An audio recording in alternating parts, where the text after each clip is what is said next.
نحمدہ ونصلی علی رسولہ الکریم، بسم اللہ الرحمن الرحیم۔ ہمارا موضوع ہے صحیح نیت پر عمل کرنا۔ فقیہ رحمۃ اللہ علیہ اپنے سند کے ساتھ حضرت زید بن میسر رضی اللہ عنہ سے نقل کرتے ہیں کہ اللہ تعالیٰ کا ارشاد ہے کہ میں ہر دانا کا کلام قبول نہیں کرتا،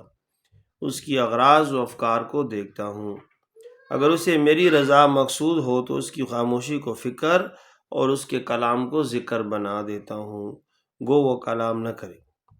حضرت ابراہیم نخعی رحمۃ اللہ علیہ فرماتے ہیں کہ آدمی کلام کرتا ہے جس میں لوگوں کی ناراضگی ہوتی ہے، مگر اس کی نیت خیر ہے تو اللہ تعالیٰ لوگوں کے قلوب میں اس کی جانب سے عذر ڈال دیتے ہیں، جس سے وہ خود ہی کہنے لگتے ہیں کہ اس کا مقصد تو خیر ہی تھا۔ اور کبھی ایک آدمی کلام بہت عمدہ کرتا ہے مگر نیت ٹھیک نہیں ہوتی تو اللہ تعالیٰ لوگوں کے قلوب میں ڈال دیتے ہیں، جس سے وہ کہنے لگتے ہیں کہ اس شخص کو خیر مقصود نہیں ہے۔ عون بن عبداللہ رضی اللہ عنہ فرماتے ہیں کہ اہل خیر حضرات ایک دوسرے کی طرف 3 کلمات لکھ کر بھیجا کرتے تھے۔ نمبر 1، جو آخرت کے لیے عمل کرتا ہے اللہ تعالیٰ اس کی دنیا کی کفالت کرتے ہیں۔ نمبر 2، جو اپنے باطن کی اصلاح کرتا ہے اللہ تعالیٰ اس کے ظاہر کو بھی درست فرما دیتے ہیں۔ نمبر 3، جو اپنا معاملہ اللہ تعالیٰ سے درست کر لیتا ہے اللہ تعالیٰ لوگوں کے ساتھ اس کا معاملہ درست فرما دیتے ہیں۔ حضرت حسن بصری رحمۃ اللہ علیہ قل کل یعمل علی شاکلتہ کی تفسیر میں فرماتے ہیں کہ شاکل ہی سے نیت مراد ہے، یعنی جیسی نیت ہوگی ویسا ہی عمل ہوگا۔ ایک حدیث میں ہے کہ مومن کی نیت اس کے عمل سے بہتر ہے۔ بعض علماء فرماتے ہیں کہ اس کی وجہ یہ ہے کہ خیر کی نیت پر تو بہرحال ثواب ملتا ہے، گو عمل نہ بھی ہو، لیکن عمل خیر بلا نیت ثواب نہیں رکھتا۔ بعض نے یہ فرمایا کہ چونکہ نیت میں طول ہوتا ہے جو عمل میں نہیں، مثلا کوئی نیت کرتا ہے کہ مدت العمر فلاں نیکی کروں گا مگر وہ اسے نبھا نہیں سکا۔ بعض یوں فرماتے ہیں کہ چونکہ نیت قلب کا عمل ہے اور قلب معرفت کا مرکز ہے، اور جو چیز معرفت کے مرکز سے صادر ہو وہ افضل ہوتی ہے۔ ایک حدیث میں ہے کہ قیامت کے دن ایک بندہ آئے گا جس کے پاس بڑے بڑے پہاڑوں جیسے نیکیوں کے ڈھیر ہوں گے، اور ایک پکارنے والا پکارے گا کہ فلاں شخص کے ذمے کسی کا کوئی حق ہو تو آ کر لے جائے۔ لوگ آ کر اس کی نیکیوں سے اپنا حق وصول کرتے رہیں گے حتیٰ کہ اس کے پاس کوئی بھی نیکی نہ رہے گی،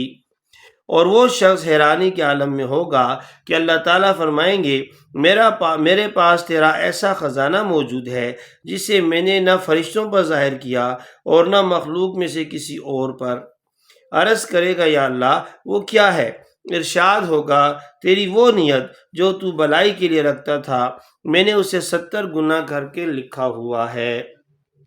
روایت ہے کہ بنی اسرائیل کا ایک عابد ریت کے ایک ٹیلے پر سے گزرا، اس کے جی میں آئی کہ اگر یہ ٹیلا ریت کی بجائے مٹی کا ہوتا تو میں بنی اسرائیل کو پیٹ بھر کر کھلا دیتا کہ وہ بھوک سے مر رہے ہیں۔ اللہ تعالیٰ نے اس وقت کے نبی پر وحی بھیجی کہ اس عابد کو بتا دو کہ اللہ تعالیٰ نے تیرے لیے اتنا اجر لکھ دیا ہے جتنا کہ اس ٹیلے کی مقدار آٹا صدقہ کرنے سے تجھے ملتا ہے۔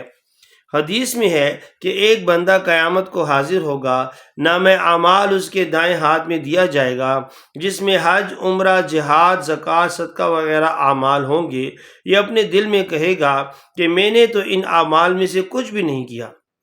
یہ تو میرا اعمال نامہ نہیں ہے۔ اللہ تعالیٰ فرمائیں گے اسے پڑھو، یہ تیرا ہی اعمال نامہ ہے۔ تو عمر بھر اس تمنا میں رہا کہ اے کاش میرے پاس مال ہوتا تو میں حج کرتا، اے کاش مال ہوتا تو میں جہاد کرتا، اور میں خوب جانتا تھا کہ تو صدق کے دل سے یہ کہتا تھا، لہٰذا میں نے ان تمام اعمال کا ثواب تجھے عطا کر دیا۔ فقیہ رحمۃ اللہ علیہ فرماتے ہیں کہ صدق کی نیت اس وقت ظاہر ہوتا ہے جب کہ اپنے پاس جو کچھ موجود ہے اس کے خرچ کرنے میں بخل نہ کرے۔ مثلا کسی عازم حج کو دیکھا کہ زاد سفر ختم ہو گیا ہے تو یہ اپنے جی میں کہے کہ میرے پاس مال ہوتا تو میں بھی حج کرتا، آج جب کہ میرے پاس صرف 2 درہم ہی ہیں تو میں یہی اس شخص کو دے دیتا ہوں۔ ایسے ہی کسی مجاہد کو دیکھا جسے مالی تعاون کی ضرورت ہے، یہ جی میں کہے کہ میرے پاس مال ہوتا تو میں خود جہاد پر جاتا، آج اگر میرے پاس صرف یہی چند درہم ہیں تو انہی کو اس مقصد میں لگا دوں گا اور اس محتاج غازی کو دے دوں یا اپنے پڑوس میں کسی مسکین پر ہی خرچ کر دے۔ لیکن اگر اس تھوڑے سے موجودہ مال کے خرچ کرنے میں بخل کرتا ہے تو اللہ تعالیٰ جانتے ہیں کہ اگر اس کے پاس زیادہ مال ہوتا تو یہ اس میں بھی بخل کرتا، لہٰذا ایسے آدمی کو نیت کا ثواب نہیں ملتا۔ اسی طرح جو شخص یہ کہتا ہے کہ اگر میں حافظ قرآن ہوتا تو شب و روز تلاوت کرتا، پھر اگر یہ شخص وہ صورت پڑھ لیتا ہے جو اسے حفظ ہے تو اسے معلوم ہو جائے گا کہ باقی بھی یاد ہوتا تو اس کی تلاوت کرتا، ایسے ہی شخص کو اللہ تعالیٰ پورے حافظ کی تلاوت والا ثواب عطا فرما دیتے ہیں۔ اور اگر وہ صورت بھی نہیں پڑھتا جو یاد کر رکھی ہے تو پتہ چل جاتا ہے کہ نیت درست نہیں۔ سہل بن سعد رضی اللہ عنہ سعدی حضور اقدس صلی اللہ علیہ وآلہ وسلم کا ارشاد نقل فرماتے ہیں کہ مومن کی نیت اس کے عمل سے بہتر ہے اور منافق کا عمل اس کی نیت سے اچھا ہے، اور ہر کسی کے عمل کا تعلق اس کی نیت سے ہی ہوتا ہے۔ محمد بن علی رحمۃ اللہ علیہ نبی کریم صلی اللہ علیہ وسلم کا یہ ارشاد نقل کرتے ہیں کہ جو شخص کسی آدمی سے محض اللہ کی وجہ سے محبت رکھتا ہے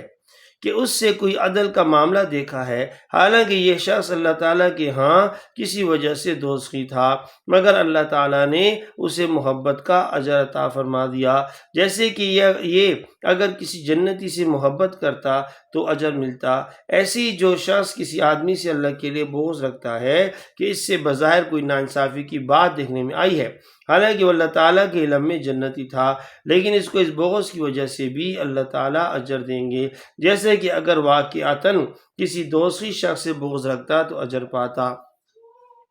ایک روایت میں ہے کہ اللہ تعالیٰ نے حضرت موسیٰ علیہ السلام سے فرمایا، کبھی میرے لیے بھی کوئی عمل کیا؟ عرض کیا، یا اللہ، نمازیں پڑھی ہیں، روزے رکھے ہیں، صدقہ کیا ہے، تیرا ذکر ورد زبان ہے۔ ارشاد ہوا، نماز تو تیرے لیے حجت اور برہان ہے، اور روزہ تیرے لیے ڈال ہے، اور صدقہ تیرے لیے سایہ، اور ذکر تیرے لیے نور ہے، میرے لیے کون سا عمل؟ عرض کیا، پھر آپ ہی ارشاد فرمائیں کہ میں کون سا عمل کروں جو آپ کے لیے ہو؟ ارشاد ہوا، کیا کبھی میرے کسی ولی سے محبت کی ہے یا میرے کسی دشمن سے دشمنی کا سلوک کیا ہے؟ حضرت موسیٰ علیہ السلام سمجھ گئے کہ حب فی اللہ اور بغض فی اللہ سب اعمال سے افضل ہے۔ حضرت ابو حریرہ رضی اللہ عنہ حضور پاک صلی اللہ علیہ وسلم کا یہ ارشاد نقل کرتے ہیں کہ بے شک اللہ تعالیٰ نہ تمہارے ظاہر کو دیکھتے ہیں اور نہ تمہارے اموال و احوال کو، بلکہ وہ تمہارے اعمال اور قلوب کو دیکھتے ہیں۔ حضرت عائشہ رضی اللہ عنہ نبی کریم صلی اللہ علیہ وسلم کا یہ ارشاد نقل کرتی ہیں کہ جو شخص اللہ تعالیٰ کو راضی کرنے میں لوگوں کو ناراض کر لیتا ہے، اللہ تعالیٰ خود بھی اس سے راضی ہو جاتی اور لوگوں کو بھی اس سے راضی کر دیتے ہیں، اور جو کوئی لوگوں کو خوش کرنے کے لیے اللہ تعالیٰ کو ناراض کر دیتا ہے، اللہ تعالیٰ خود بھی اس سے ناراض ہو جاتے ہیں اور لوگوں کو بھی اس سے ناراض کر دیتے ہیں۔ حضرت ابو مسعود رضی اللہ عنہ انصاری روایت کرتے ہیں کہ ایک شخص حضور پاک صلی اللہ علیہ وآلہ وسلم کی خدمت میں حاضر ہوا، جہاد کا ارادہ ظاہر کر کے سواری کا مطالبہ کیا۔ آپ صلی اللہ علیہ وآلہ وسلم نے ارشاد فرمایا، فلاں شخص کے پاس جاؤ، وہ تجھے سواری دے دے گا۔ یہ اس شخص کے پاس گیا، اس نے ایک اونٹ دے دیا، واپس آ کر اس شخص نے رسول اللہ صلی اللہ علیہ وسلم کو بتایا۔ آپ نے ارشاد فرمایا، جو شخص کسی بلائی کی نشاندہی کرتا ہے اس کو بھی اتنا ہی اجر ملتا ہے جتنا اس بلائی کے کرنے والے کو۔ ایک حدیث میں ہے کہ خیر کی رہنمائی کرنے والا اس کے کرنے والے کی مانند ہے۔ حضرت حذیفہ بن یمان رضی اللہ عنہ کہتے ہیں کہ رسول اللہ صلی اللہ علیہ وسلم کے زمانے میں ایک سائل آیا، اس نے کچھ سوال کیا، لوگ چپ رہے، پھر ایک آدمی نے اسے کچھ دیا تو دوسرے بھی دینے لگے۔ حضرت صلی اللہ علیہ وآلہ وسلم نے ارشاد فرمایا کہ جو کوئی اچھے عمل کی طرح ڈالتا ہے اور دوسرے لوگ بھی اس کے پیچھے لگتے ہیں تو اسے اپنے عمل کا بھی اجر ملتا ہے اور ان لوگوں کے اعمال کا بھی جنہوں نے اس کی پیروی کی، جبکہ ان لوگوں کے اجر میں کچھ کمی نہ ہوگی۔ اور جو کوئی بری راہ نکالتا ہے اور لوگ اس کی اتباع کرتے ہیں تو اس پر اپنا وبال بھی ہوگا اور ان لوگوں کا بھی جنہوں نے اس کی پیروی کی، حالانکہ اس سے ان لوگوں کے وبال میں کچھ کمی واقع نہ ہوگی۔ حضرت تمیم داری رضی اللہ عنہ حضور پاک صلی اللہ علیہ وسلم کا یہ ارشاد نقل کرتے ہیں کہ جو شخص قیامت کے دن 5 چیزوں کے ساتھ حاضر ہوگا اس کے لیے جنت میں جانے سے کوئی چیز رکاوٹ نہ بنے گی۔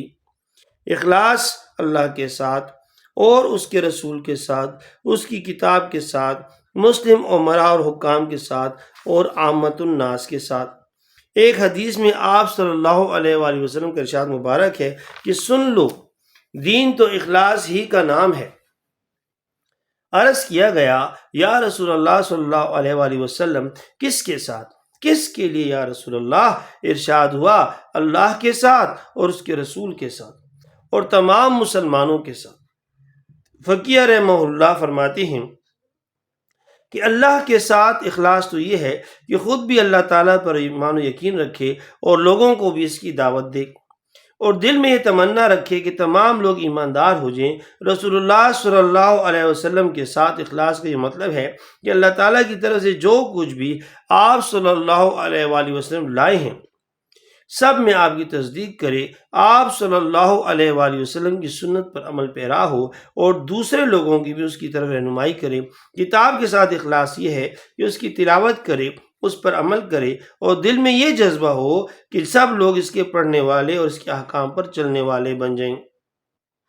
مسلمان حکام کے ساتھ اخلاص یہ ہے کہ وہ جو حکم دیں ان کی اطاعت کریں، جہاں سے روکیں رک جائیں، ان کو امر بالمعروف اور نہی منکر کرتے رہیں، تلوار لے کر ان کے خلاف بغاوت نہ کریں۔ عام مسلمانوں کے ساتھ اخلاص یہ ہے کہ ان کے لیے وہی پسند ہو جو اپنے لیے پسند ہے اور جو اپنے لیے ناپسند ہے ان کے لیے بھی وہ پسند نہ ہو، اور دل میں یہ تڑپ ہو کہ سب مسلمان باہم بھائیوں کی طرح محبت سے رہیں۔